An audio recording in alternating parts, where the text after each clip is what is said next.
Hello, everybody. Thank you for joining us as we discuss some of our favorite books that you can request at your library. A part of our job as children's librarians is giving recommendations when asked by our users. The purpose of this program is to give some great reading recommendations for parents that are available for checkout at our branches. Today, we'll be discussing children's books that are great for reading together as a family. I'm going to have a quick trivia question before we get into that. So the other librarians here don't know the answer to this yet. So I haven't told them. So let's see if they can get it right. This children's book story was written in 1823. A Visit from St. Nicholas is told in verse by Clement Clark Moore, but is now known under a different but very well-known name. Do you know what book that is? Was the Night Before Christmas? Absolutely, yes. Yeah, that was an easy one.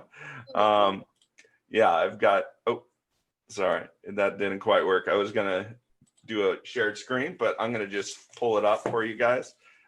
Here's a good one.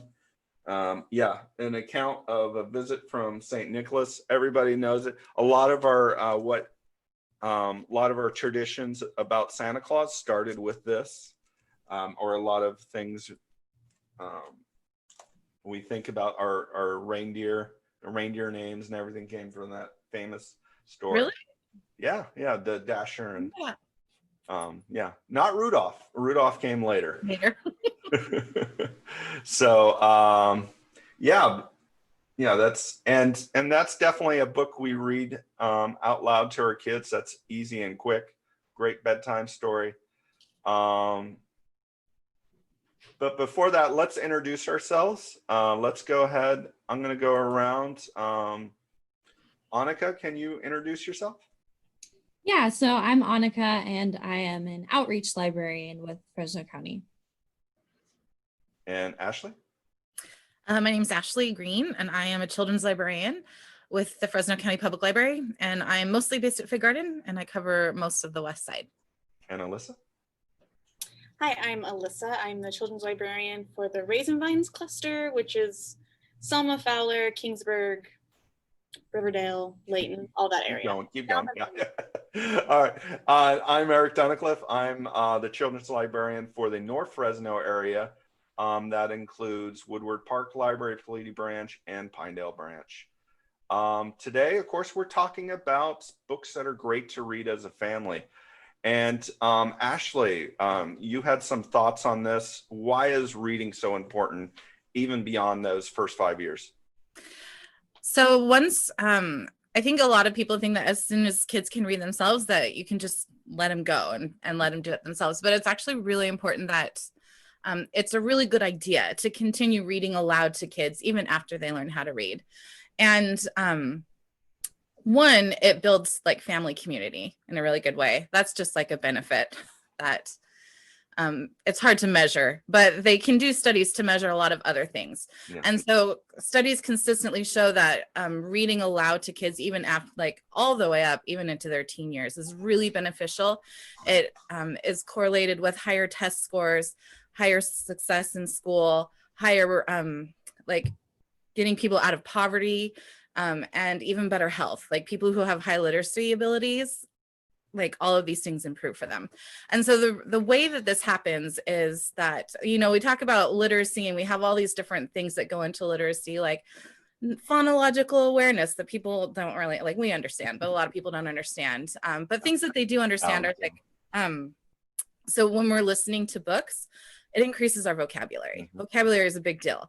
And when we talk just regularly, we use like really casual language, and we use like a set number of words, right? But when we're reading, books contain like 2 to 3 times more vocabulary than we use in our regular conversation, and they use appropriate, correct speech and grammar. And so when we're reading, we're getting access to a lot more vocabulary and correct grammar. And so that automatically increases our literacy. It also increases our reading comprehension. So when we're first learning how to read, when kids learning how to read, they have to spend a lot of time decoding, like putting the letters together and the sounds together. So they're concentrating on that. and the comprehension kind of goes out the window. But we can actually listen to and understand stories like 2 levels above our reading level as a child. So they can listen and understand a lot more than they can actually decode. And so it's nice to give them that opportunity to work on the vocabulary and work on the comprehension without having to do the decoding. And then lastly, it helps us with increased motivation. So when it's hard, when that decoding is hard, kids get less and less motivated to do it. When they don't see their parents enjoying the reading process, they're not motivated to do it. So if we spend time reading with them, it increases their motivation so that when they have to do that hard decoding, they're inspired to do it because they know there's something in there that they like and enjoy. And so those are 3 major reasons. Vocabulary, comprehension, and motivation really help improve our literacy levels as children, even as adults too, improve our literacy level, which improves a lot more aspects of our lives. And that's why it's really important, even after they can technically read, to keep going with that process of reading aloud as a family. And if you feel uncomfortable reading aloud, audiobooks count. Like just turn on an audiobook, read it together. So, yeah. Yeah. And going off of that and on your motivation there, especially when you're talking about the reading levels 2 grades ahead, you know, that's very important with a child who's behind. You know, the books they have to read, you know, they may be in 3rd, 4th grade, but they're reading at a 1st, 2nd grade level, and they're not getting the content for their age. So reading as a family really gets them more motivated to read those stories that they really enjoy. Yeah. Because a lot of the stuff that you read for 1st and 2nd grade, I mean, we try, but it's just not, it's really not like exactly super enjoyable experience. You're not going to go home and be like, man, I really can't wait to read that again. It's important, but yeah, like when you get to the books that you really love and the kids really love and enjoy, it's like a, you know, 3rd, 4th, 5th grade level reading material. Absolutely. All right, well, let's go ahead and discuss our first subtopic here. And that's books that as librarians we grew up with, and maybe our parents read to us, or we had shared reading experience with these books. Let's go ahead and start with Alyssa. Okay, so when I learned to read, I just wanted to read by myself. So I just want to say, my dad did read me comic books. Yeah. It was a big thing. He would read me the Ninja Turtle comic books, and then we would talk about what's happening in the pictures. That's also a good way. You know, if your kid doesn't want to read, they usually want to read comic books. So that's how they got me. But my choice was The Little Prince. Yes. I think everyone's kind of seen it. That's a movie now, I think, as well, right? Oh, several. Good movie. Yeah. So it's kind of like, I guess, an introduction to fantasy and kind of really difficult themes, really, if you reread it as an adult. Yeah. So it's pretty easy. You know, it's not. I mean, it's really heavy content, but very profound book. Yeah. It doesn't come across that way if you're listening as a child. It's really whimsical and lovely as a child. Yeah, it's a lot of fun for kids, but like I think parents, it's something parents can enjoy to read to their kids because they're getting probably more out of it than your wonderful personal reflection. This was my choice. Yeah. Oh yeah. Annika, go ahead. Yeah, so it's kind of hard to pick one because there are so many books that I remember loving having them read to me or reading them on my own. Anything by Roald Dahl, pretty much anything by Beverly Cleary. But one that came to mind immediately for me was Pippi Longstocking. She's a crazy little girl, and she's very quirky and headstrong and independent. And I just thought that was so, like, I was so, I guess, entranced by that as a child, that like she's so independent and like she doesn't need adults around to take care of herself or make decisions, which I thought was fascinating. And so that's a fun classic. It's been around for a long time.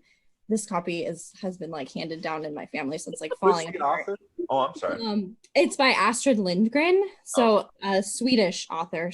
And it's been translated into like 100 languages now. Also stood out for me because there happens to be a little girl named Annika in this story. So that was, yeah, like the little neighbor kids are named Tommy and Annika. Oh, wow. So that made an impression. That movie about 1,000 times, and now my nieces are like watching it all the time. So yes, I've also enjoyed sharing it with my nieces. So that's my pick. All right. Well, I'll go ahead and then Ashley can finish this round.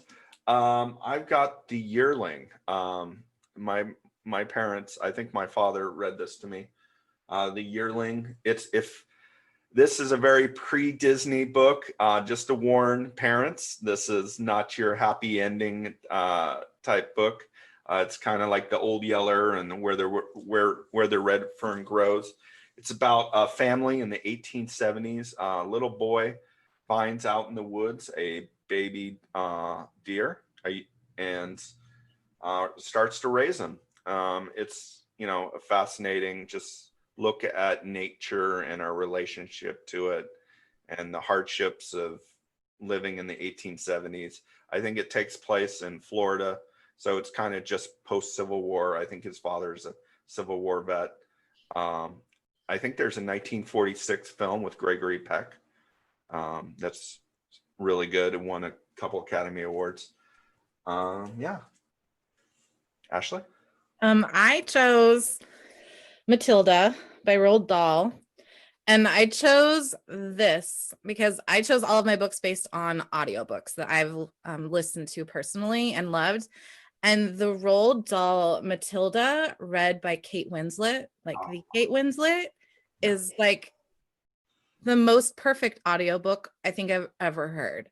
She is phenomenal. So even people who are like, I don't really like children's literature, I've had them, I'm like, listen to Matilda by Roald Dahl, read by Kate Winslet. And they came back and they're like, yeah, that was fantastic. So Matilda by Roald Dahl, read by Kate Winslet. The other ones are probably good, but get the Kate Winslet. And we do have it on audio, digital audio even. Oh, cool.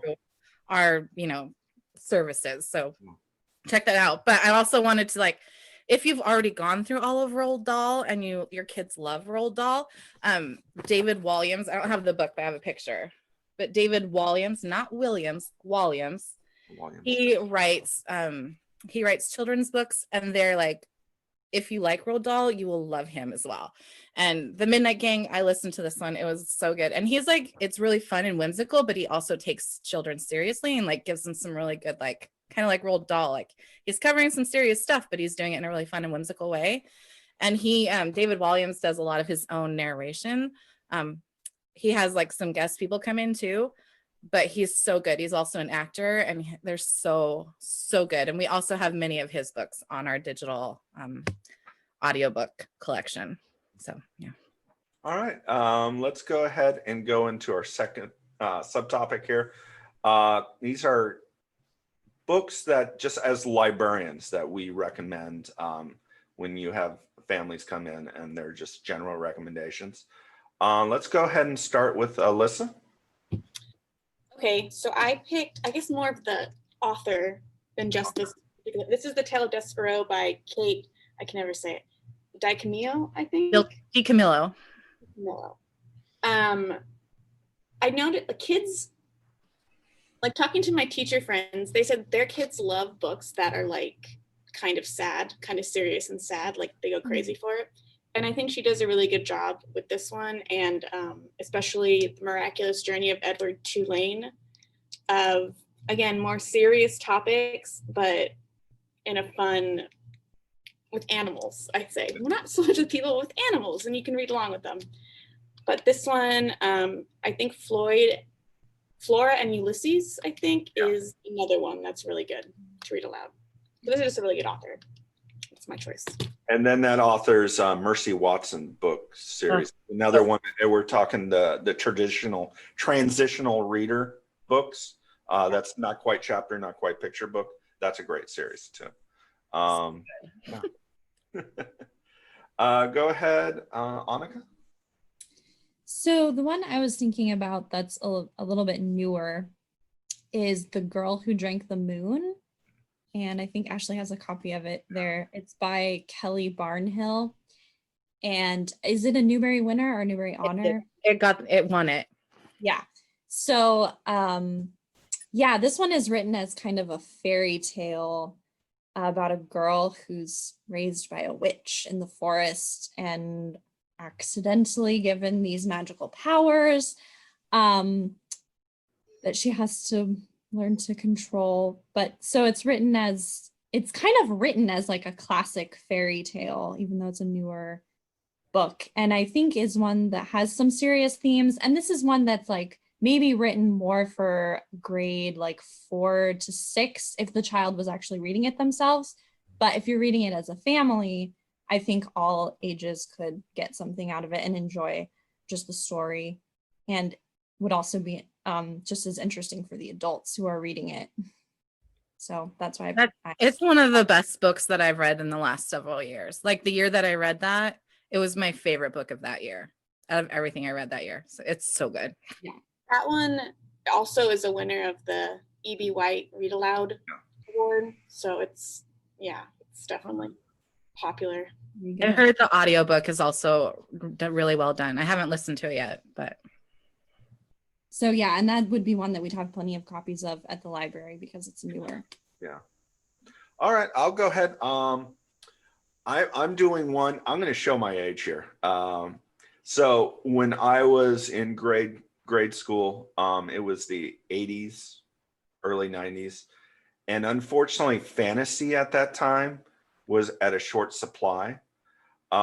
This was pre-Harry Potter. We don't have the Harry Potter and Lightning Thief. There wasn't like, now you get like 30, 40 new series every year of fantasy books for kids.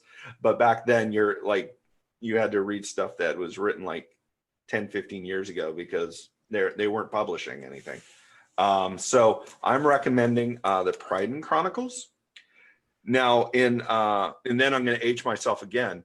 When I was first working as a librarian, I was a school librarian, and Lord of the Rings just came out. And there was all these kids who wanted not the book. The book, yes. Yeah, I'm not that old. No, you're right. Thank you for clarifying. The movies came out in the early 2000s, and I had a whole bunch of kids like 4th, 5th grade who were like, I want to read Lord of the Rings. And I'm like, you know what? That's like a 9th, 10th grade reading level. You're at a 3rd, 4th grade reading level. That's not going to work. But the Pride and Chronicles, written in the late 60s, kind of like Lightning Thief, not in like Lightning Thief traditionally, but in the sense that they're both based on mythologies. This is based on Welsh mythology. So it's somewhat similar to the King Arthur kind of tales. But it's a heroic journey. I almost think George Lucas stole some of the character ideas. I don't know, Ashley. I don't know if you would agree with this. It's such a good series, though. I love it. Yes. But it starts with Taryn, who's an assistant pig keeper, who discovers he's some of the people around him are more important, and the pig he's taking care of turns out to be very special, and then accidentally runs away. And kind of like Luke Skywalker, he has to go chasing after this MacGuffin, and discovers and gets involved in this huge adventure that goes 5 books long. And it's probably my favorite in the series is number 4, which as a kid I liked least, Taran the Wanderer. But I think now as an adult, I really like the coming of age and the philosophy that lessons taught that he learns in this book. And it feels like he kind of grows up in the 4th book a bit. But that's a fantastic series. If you have a kid who loves fantasy, I highly recommend the Chronicles of Pride. I think also something that's really great about those is that a lot of times when you're reading fantasy, it gets really bogged down in world building and description. And those are so like plot based. Like when I was reading them, sometimes I was like, oh, we're just moving along. Okay. Yeah. You know, like it just moves. And Yeah. so that's really lovely. And then like just to like plug the movie because that movie was like a really kind of foundational part of my childhood. Wow. You know, the first book in that series is the Book of Three, and then the second one is the Black Cauldron, and then Disney's Black Cauldron movie is kind of like those first two books kind of come on, mashed together. But yeah, that is such a good series. Yes. Go ahead and with your choice, Ashley. So I picked a book that it's a Newbery winner. Okay. I am trying to win. I'm trying to read all of the Newbery books, like not within like a given time range, just event, you know, at some point in my life, I want to complete that. And so this is a book that's like been on my radar for a really long time because it won the award and everyone talks about it, how amazing it is. And I was always like, well, I'm going to read it eventually, but I just don't want to. Oh no. Because it's The Crossover by Kwame Alexander. And I was always like kind of, I don't know, because it's about basketball and it's in verse. Yeah. Right. And so one night I was like, you know what, I was like working on a puzzle or something. And the audiobook is only like 2 hours. And so I was like, you know, I'm just going to turn it on and like get it out of the way. And it was so good. Yeah. It was just so good. It completely blew me away and took me by surprise. And so I think what's great about this is that it's a really kind of, you think it's a book about basketball, but it is, there's basketball in it, but it's also like a lot more than that. But it's in verse. And so I think a lot of stuff in verse intimidates people. Yeah.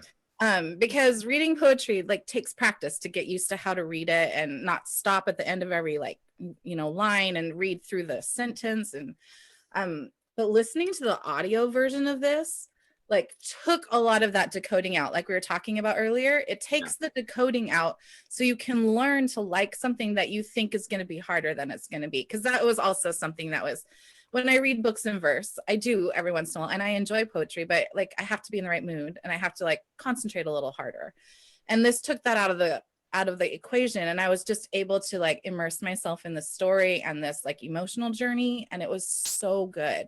And so I think this is an excellent one. Like boys will like this because it's a boy and he's playing basketball, and you know, he has like fights with his brother and all this stuff. And so it's a really, really good book that I think some people are hesitant to dive into. And so the audio version is a great place to like get you in there. And then if you like it, there are like more books kind of in the, I don't know if it's a series, but like they're related to each other. So Kwame Alexander, The Crossover. Took me by surprise. Very good. So for our third topic, we're going to do books, you know, new books or just underrated books that, you know, maybe parents don't know about. You know, maybe they've done all the usual suspect books like Little House on the Prairie, Wizard of Oz, Harry Potter. What would they not think about that as a fantastic kind of read aloud for a family? I'll go ahead and go first this time. I've got Bob by Rebecca Steed and Wendy Mass. And it's a book from two perspectives. It starts out with a little girl who's visiting her grandmother in Australia. And she discovers in the closet a little creature who's wearing a sweater that's covered with feathers, and he's green, and the creature tells her that he's been waiting for her for years, since the last time they visited when she was 5 years old. So it's an interesting kind of mystery. Why is this creature there? And then you switch to the creature's perspective, and it's a fun, interesting story. There's a drought going on in Australia, and that factors in. And really good, sweet little book. Good for ages, I would say 5 and up. Let's go ahead, Annika. Okay, so this is one that I really hadn't thought about in a while, but I was just kind of looking at the shelf thinking about what I could talk about. And The Great Good Thing is by Roderick Townley. And this is an interesting one because it's about the characters of a book. So it's like the main character is the princess who, I mean, they can only experience their life basically when the reader opens up the book. Wow. So, they've kind of been trapped in this book since it was published, and the book gets handed down like in this family. And she gets tired, the main character gets tired of only, being able to do things when someone becomes interested in the book. But a new reader like picks up the book, and it's like her chance to make her life happen. So it's an interesting one. The Great Good Thing. Alyssa, go ahead. So growing up, I was really into like, I guess, magical fantasy and like mythology. And a lot of the mythology back then, like in the 90s, it's all like Greek or Roman. So it's really exciting right now. There's a lot of different cultures and mythology in a lot of different books. Like in my book club, we read like The Jumbies by Tracy Baptiste, which is really cool. It's Trinidad mythology. We have a bunch of stuff coming up, but I chose Love, Sugar, Magic, which is a series. This is actually number 3. Yeah. It's about a family of brujas, which are female witches, obviously. And it's not too, it's more light, and it's a fun, it's a fun read that you don't have to think too much as an adult, it's like, it's appropriate for everyone.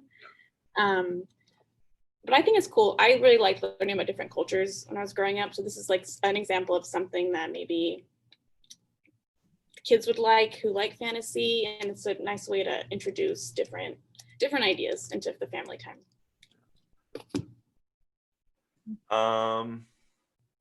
Go ahead, Ashley. I chose a series, and I listened to all of these. And everyone that I've ever recommended them to come back and they're like, that was so good. It's the Incorrigible Children of Ashton Place series. The first one is The Mysterious Howling. And we also have all of these on digital audio and then also physical audio. But it's about these 3 children. There's the 2 brothers. One's up here in the tree. And the sister. And this is Miss Penelope Lumley. And she gets called in to be a governess for these 3 kids who are found in the forest and have been raised by wolves.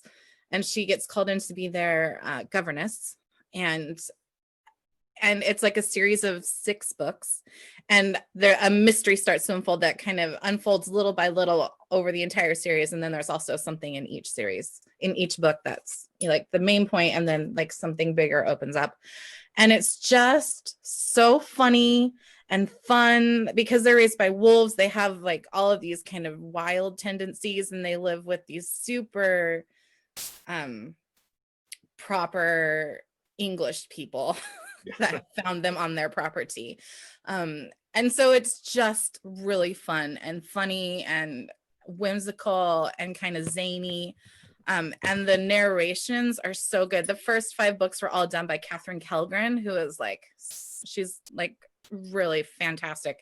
And then unfortunately she passed away, and so someone else did the last one, but they still did a very good job.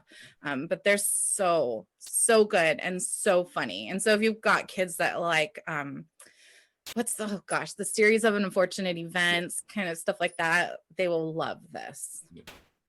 And since you're bringing up a lot of audiobooks, and this goes kind of into a parent reading, like how you read can really make a difference in that kind of, and have the enjoyment. Yeah. And so it's like, if you're we're saying read aloud, and it's great to sit down and read aloud as a family, but if you feel intimidated by that, just get an audiobook. It's honestly, the studies have all shown that it's the same. It's the time together, and it's the audio experience of a story that is the really important part. If it's coming from your mouth and voice, or it's coming from the audiobook, it really doesn't matter. Yeah, absolutely. Yeah. All right, we'll end on that note. Thank you for watching. Though our library buildings are closed, we are offering curbside services at our branches. Check out our website for curbside hours for your branch. Just to let you know, I guess we can throw this out there. We are having grab and go offerings on Friday at some of our branches. So check our, call your branch to see if that's available at your branch.